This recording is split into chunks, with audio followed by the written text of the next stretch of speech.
2-3 ماہ کے بعد انہوں نے شادی کی، نبی اسلام کے پاس آئے، کپڑوں پر رنگ لگا ہوا ہے، آپ نے فرمایا یہ رنگ کیسا ہے؟ کہا اللہ کے رسول شادی کی۔ فرمایا اپنی بیوی کو حق میں کیا دیا ہے؟ کہا اللہ کے رسول اپنی بیوی کو کھجور کی گٹھلی کے برابر سونا دیا۔ یہ غربت کے بعد اللہ کیسے حالات بدل دے، پھر حالات ایسے بدلے، اتنی اللہ نے فراوانی دی کہ جب ان کی وفات ہوئی تو ان کی بیویوں کو ایک بیوی کو 10.5 من سونا ہے، 4 بیویاں تھیں،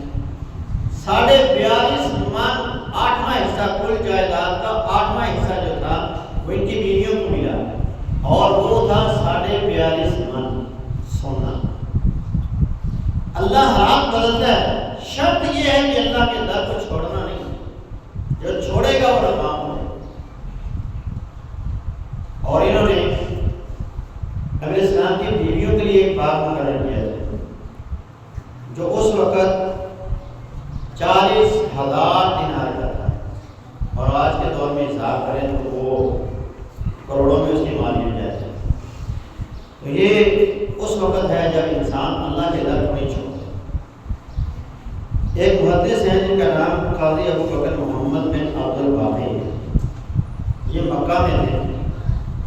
کہتے ہیں غربت تھی، میرے پاس کچھ نہیں تھا، بھوک بڑی تھی، میں ایک دن باہر نکلا، مجھے ایک تھیلی ملی، جب میں نے اس تھیلی کو کھولا اس میں بہت قیمتی ایک ہار تھا، بہت قیمتی ہار، تو میں نے وہ تھیلی لی، گھر میں آ گیا، تھوڑی دیر کے بعد میں پھر باہر نکلا تو میں نے دیکھا وہیں ایک آدمی، بوڑھا آدمی ہے، اور وہ صدا دے رہا ہے کہ میری تھیلی گم ہو گئی ہے،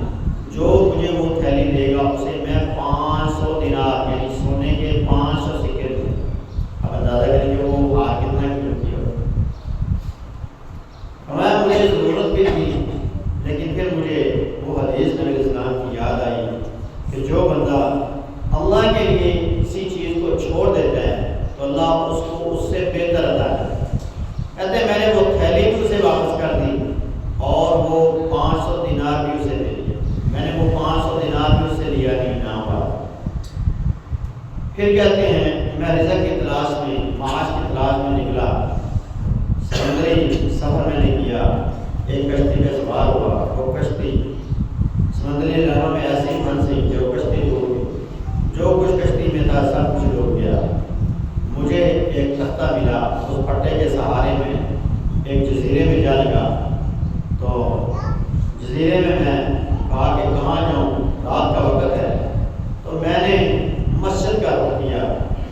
تو میں نے مسجد میں چلا گیا، جا کے قرآن کی تلاوت شروع کی، قرآن پڑھنا شروع کیا۔ صبح کا وقت ہوا تو لوگ آئے اور ان کا امام نہیں تھا، انہوں نے جب میری قرات سنی تو انہوں نے کہا آپ نماز پڑھو، میں نے نماز پڑھائی، انہوں نے کہا آپ یہاں پہ رہیں، ہمیں نمازیں پڑھائیں، ہمارے بچوں کو پڑھائیں۔ پھر کہا میں نے وہاں قرآن کے کچھ نسخے دیکھے جن کے اندر کمی تھی، تو میں نے کتابت کر کے ان کو پورا کر دیا۔ تو انہوں نے کہا کہ آپ لکھنا بھی جانتے ہیں تو آپ ہمارے بچوں کو بھی لکھنا پڑھنا سکھا دیں، تو میں نے ان کو بچوں کو پڑھانا شروع کر۔ وقت گزرتا رہا تو وہاں کے لوگوں نے کہا کہ آپ کی شادی نہیں ہوئی، تو ہم آپ کی شادی کرنا چاہتے ہیں، ہمارے یہاں ایک یتیم بچی ہے، ہم اس سے آپ کی شادی کرنا چاہتے ہیں، بڑی نیک ہے، آپ ہی نیک ہو۔ شادی ہو گئی، پہلی رات جب اس نے اپنی بیوی کا گھر اٹھایا تو اس نے وہی ہاتھ اس کے گلے میں دیکھا، تو وہ ہار کو دیکھتا ہی رہ گیا، تو اس کی بیوی نے کہا کہ تو ہار کو دیکھ رہا ہے، مجھے تو دیکھ ہی نہیں رہا۔ اس نے کہا یہ ہار تجھے کہاں سے ملا؟ اس نے کہا کہ یہ ہار میرا باپ میرے لیے لایا تھا، میرا باپ یہ ہار میرے لیے لایا تھا۔ اور پھر اس نے وہ پورا واقعہ اس کی بیوی نے سنایا کہ ایسے یہ ہار میرے باپ کا گم ہو گیا، پھر اس کو ایک بندے نے دیا، اور میرا باپ یہ دعائیں کرتا تھا کاش کہ وہ بندہ مجھے دوبارہ مل جائے، اس سے میں اپنی بیٹی کی شادی کر دوں۔ اس نے کہا پھر اللہ نے میرے باپ کی دعا اور وہ میں ہی ہوں جس نے میرے باپ کو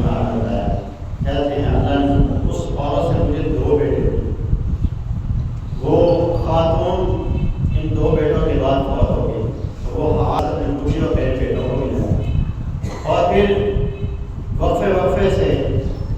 ایک سال کے اندر میرے وہ دونوں بیٹے بھی فوت ہو گئے، اور پھر وہ ہاتھ میری ملکیت میں آ گیا،